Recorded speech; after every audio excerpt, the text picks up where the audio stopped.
All right, go ahead. After sleeping on last night, what's kind of the biggest thing that jumped out about why things didn't go your way? Well, similar to how I felt coming off the field, we had 5 possessions on offense inside the 32-yard line and no points. And so for that to happen, that was really on pace to be a 20-17 type of game, typically when we play those guys. And to come away with no points, that's obviously a big indicator why we were 24-0. Injury-wise, how did y'all come out of yesterday? We'll see. I think there's nobody I'm ready to say can't go right now. We had a bunch of guys that kind of got nicked up and will be limited throughout the week. But nobody, I'd say, with extreme confidence can't go on Sunday. Maybe as the week progresses, we'll get there, but not right now. Chris Jenkins, as I think. Yeah, all those guys. I'd say, the guys that come up on the injury report are going to be Chris Jenkins, Joseph Osai, Mims, Noah Fant, Charlie. Those are the main ones that strike me right now. But again, I'm not. We'll keep working through the week and see where those guys end up. How close was Shamar to playing, and could he be a possibility again this week? I think he's a possibility. We'll just work through the week and see where he ends up. His first week back at practice, coming off the injury as a rookie, he pushed himself pretty good. Didn't feel it was the right time to put him back in the game. So we'll work through Wednesday, Thursday, Friday, and see where he lands on that. Now that you guys are officially out of playoff contention, will you be more conservative with deciding on if players can or can't go? We'll see. That's a case-by-case basis to see where everybody ends up. Is it your expectation that Burrow will start the rest of the season? Yes. You're not going to use it as an excuse, but how much do you feel like the cold impacted things, especially offensively yesterday? Well, I think both teams played in the cold, so certainly won't use that as an excuse. Those are rare temperatures. That was very similar to that New England game we played in 22. That's identical how it felt, but again, they went out there and played football just like we did. They coached just like we did, and they came away with a 24-0 win. Has there been any consideration at all to kind of sit Burrow down for the last 3 games? Did that come up at all? No. Why not? Because we want to win. What are the conversations with Joe, or what will they be like after he took so much responsibility yesterday, Zach, for what happened?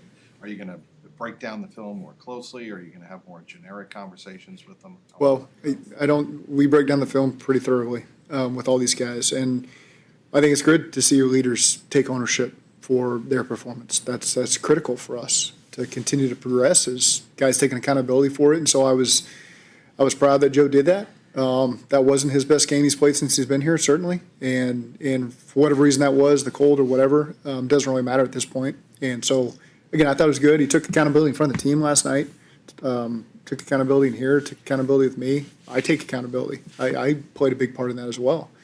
And so I think it's good to see when your leaders do that, and I'm not surprised that he did that. That's who he is. When Joe got hurt, a question we asked Joe was, will he change the way he plays coming back from the injury? And I think through 3 games, it's a pretty clear no. What are the things you like just about his willingness to extend plays, to take those type of chances, and what gives you confidence for him to keep doing that? Well, there's not really a quarterback you're going to find in the AFC that plays in the meaningful games late in the season that doesn't take those chances. And so to take a superpower away from him, where he has been strong through contact and extended plays and created big plays from that stuff. Now, certainly we want him healthy throughout the season and his career, and so there's that balance there of all of that. But when you watch guys that I only have to mention by name that play on through the playoffs, a huge part of what they do is make plays out of nothing. And so, again, Joe's done a great job of that over the course of his career, and there's just a balance of staying healthy and also finding the moment where you can extend those plays and make those big plays. How much of that depends on him in terms of being healthy? How much of that depends on him being able to take care of himself during a game? It's all of it. I mean, it's play calling, it's protection, it's him, decision-making. I mean, that all factors into it. You talked about accountability and kind of in your role and kind of when things don't go well. What does that necessarily look like throughout the course of the week? I know you talk to us about it, but what does that look like for you in terms of just with coaches, with players? Anything where I feel like I've fallen short and can do better, I'm not going to hesitate to admit that. I'm not going to ask the players to take ownership for something that we're holding them accountable for. I'm not going to do the same thing. So I don't think that's. I feel very comfortable doing that and exposing myself that way, with him. It's. I don't want anybody having an ego about this that it's everybody else's fault. It's not. It's 100% on me. To be with the record we're at right now, to score no points yesterday on offense when I call the plays. I mean, that starts and ends with me, really. And so we can talk about all the other things that happen, but it's frustrating and yeah, it's disappointing. Building off of that, and yesterday you said that you were surprised with how this season has turned. What are tangible steps that you and your coaching staff can take in the next couple months? Well, I do. Nobody wants to hear it, but I do think there's things on defense that have really improved, particularly since the bye. There were some opportunities, yesterday. I think the really only two primary disappointing, we had a third down where they scored points on it, where we'd been really effective in that situation. And then at the end of the half, they got some points there. But there was a lot of great moments from the defense yesterday, getting off the field on third down, getting pressure on Lamar, the 4 sacks, creating a turnover after we turned the ball over. And so there are some things that they're improving on that we're going to continue to build off of that. So I think that's tangible. That's showing up. Anybody who's watching the game can see that that's the improvement being made, and there's a lot of young players that are participating in that, second and third year players that are showing growth through the season.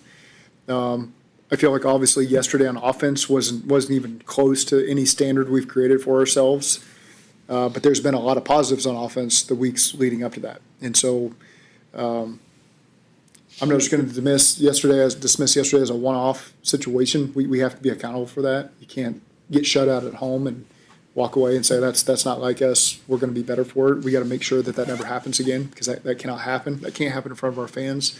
It can't happen for our guys in the locker room. It's unacceptable for us. But I do expect this week for our guys to respond the right way, to show we just faced some pretty extreme adversity with what happened to us yesterday, and how these guys are going to respond, the coaches and players. I feel very confident in how we're going to respond, but I got to go prove that. Is your message with ownership in the front office the same with them as it is us and the fans? Yeah, I don't think it's far off. I have all those conversations weekly with everybody. Again, like I said, I'm pretty open with how I feel about things. What would you say that, the areas you have improved on defense, what would you say? I think the experience a lot of these guys have gotten. They've gotten a lot of playing time. They made mistakes earlier. Those mistakes are starting to disappear. We're getting pressure on the quarterback and really affecting the game that way, maybe a lot more so than we did, I think, leading up to the bye. That's really happening.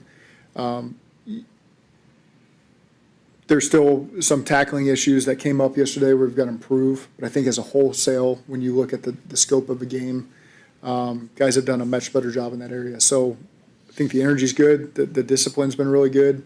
They're starting to play through this scheme the last couple of weeks. They've gotten a ton of experience in it, all these guys playing collectively together, and they've responded the right way and raising their standard of play over there.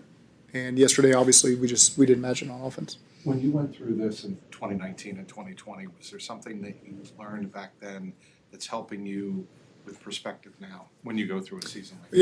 Yeah, certainly. I think from a personality standpoint, a lot of people, when things aren't great, they want you to change who you are and your personality, and that's one thing I refuse to do. That's kind of why I'm here today, is because of all the challenges I faced in my life, and I'm fortunate. I learned from the best in the world. I've learned from my dad, and that's somebody I know everybody that looks up to in my life looks up to him, and so I've learned, because you play for other coaches and you're around other teams where maybe the personalities can change depending on the situation, and I've never felt that's a great way for me to lead. So 2019, 2020, did everything I could to stay true to who I was, so that the players know what they're going to get every single day and what the expectation is going to be. It doesn't mean they're all going to be easy conversations or lack of hard conversations, but they know what they're going to get when they get face to face with me every day. And so that's not going to change for me in 2025 or going into 2026. But again, I am disappointed where we are in the season right now. I feel everyone's frustration. I feel the same frustration, and we want to finish the season on a really strong note. That's important to me. That should be important to everybody. And we're in this business to win football games, and we haven't won enough football games, and it's very important we go out and win, starting this week. Forget about the last two, but going down to Miami and putting our best foot forward. Understanding that, on the whole, the passing game's been great this season. Looking at the last 3 games, do you want to use that to tinker or explore some different things, some different ideas you can try out offensively? There's a balance there, certainly, but number one, we just want to win. And so without diving into Miami yet and really knowing much of what they're about defensively, which we'll do starting when I walk out of here, but the most important thing is finding a way to win this game. And and creating that positive energy for our guys in the locker room and for our coaching staff and everyone associated with this. And so that takes the priority over anything. Any personnel question, any scheme question, that's a fair question because there are things that you want to maybe take a peek at and see if you can be better at. But the number one priority would be what do we have to do to win this game and be successful that way, and anything else will be secondary to that. Whether it's now or, earlier in the year or in the offseason, how much do you think about how the results affect how you're viewed and kind of your performance? That has no bearing on me whatsoever. When I tell you there's a brick wall surrounding me and isolating me from any feelings people have about me or their views on me, I can't allow that to dictate how I operate. And so, truthfully, that doesn't affect me in any way, shape, or form. And I just keep doing my job to the best of my abilities. And this year certainly hasn't been good enough with the record we're at right now. I get that. But I'm just going to keep doing everything I can to get this team ready to play on Sunday. Inside that wall and kind of how you view yourself, how do you think about that at all? I mean, at any point over the course of the year, off-season, in-season, late season, how much do you think about that? I just look at anything I can control to make this team better. That's all I can try to analyze. How you put that into words is difficult. I've certainly got through a myriad of things I try to follow to make sure every facet of this program is functioning as high as it needs to. But it's difficult for me to sit up here and put into words and how I do all that. Will you wait until the end of the year to self-evaluate? No, I do that every week. No, I mean, that's honestly, since early part of the season, I try to reflect on every week and every game, every schedule, on things I would change, things I would do differently, things I learned from. So I think to wait till the end of the season, obviously there's more big picture things after the season that you'll focus on with everybody, but not there yet. But again, I take time every single week to make sure that I've got my thoughts in order. So when you get to the end of the season, you're not trying to reflect back and remember anything you would change or anything you do differently. I lose sight of all that, so I got to do it as I go. How important are the final 3 games of this season for the culture of the locker room and momentum going into the offseason? So I just want to take it one game at a time. I don't want to focus on all 3, and that's what I told our guys. We've got a lot of, obviously, frustration on our end because we haven't played up to the standard that we believe we should be held accountable to. And so you get an opportunity on Sunday to go down there and show the world how we're going to handle adversity, and that's all we're going to focus on this week. Is there anything? A non-question, but you talked about diving in Miami after this. Does it kind of change the approach, or does it maybe give you an advantage with them playing a game tonight, and they're playing against a division opponent, like you being able to watch that live to start the preparation? Watching it live doesn't do much because we have access to that during the week, so we watch the live games all the time to make sure we're trying to hear communication and anything that's said that way. Certainly, them playing on a shorter week is that's you're not going to sugarcoat that. That's an advantage for us to have 7 days as opposed to them having 6. Is there anything in hindsight that you wish you would have done differently in the off season that maybe could have put you in a better position at this point? It's hard to put my finger on that because I felt good coming into the season that was going to happen. I don't want to make an excuse for anything that happened during the season that set us back. It is you got to. Every team in this league has faced some form of adversity, and some have found ways to work through it and find wins. We had a lot of games that were right there, could go either way, and more times than not, we did not find the win. So I don't have one particular thing that I can pinpoint that I would do differently in the offseason. Obviously, kind of to the question earlier, you go into this offseason, you're going to look at everything to make sure you can make any change you can. Last offseason was about starting faster and changing everything, and we started 2-0, and here we are with 4 wins here in December. Previous years, we've been outstanding in December and January, and that hasn't been the case right now. Zach, and this might be kind of a casualty to the week-to-week approach that you're staying in, but I just wonder if, with the defensive progress, if that has if that looks like a kind of foundational progress that you can build on, that could carry over from year to year. You look at players, and specifically, you look at position groups, you look at the unit as a whole, and which direction are they moving? And I think they're moving in a positive direction. So I think it's as simple as that. Obviously, we want to get to a point where we expect the team to not score on any drive, and we're creating a lot of turnovers and putting pressure on the quarterback. And that right now we're moving in a positive direction. It's I don't like saying that right now because you just lost a game the way we lost it, and our record is what it is, and I don't think anybody really wants to hear that, but I do feel that they're trending in a positive direction. Outside of the game yesterday, there were a lot of fans that were upset and frustrated about the snow situation in their seats. Is there just any message to them? I don't. I appreciate the people that came out. I mean, really, that's like I said, tied for the coldest game I've ever been in my entire life, and it takes a lot to sit through that, and for us to perform like we did is frustrating. And so the people that did come out and fought the conditions, it's much appreciated, and we have to show better for that. Forgot to ask about T. How's he going through protocol? He's still in the protocol, so I don't have much comment beyond that. Okay, thank you.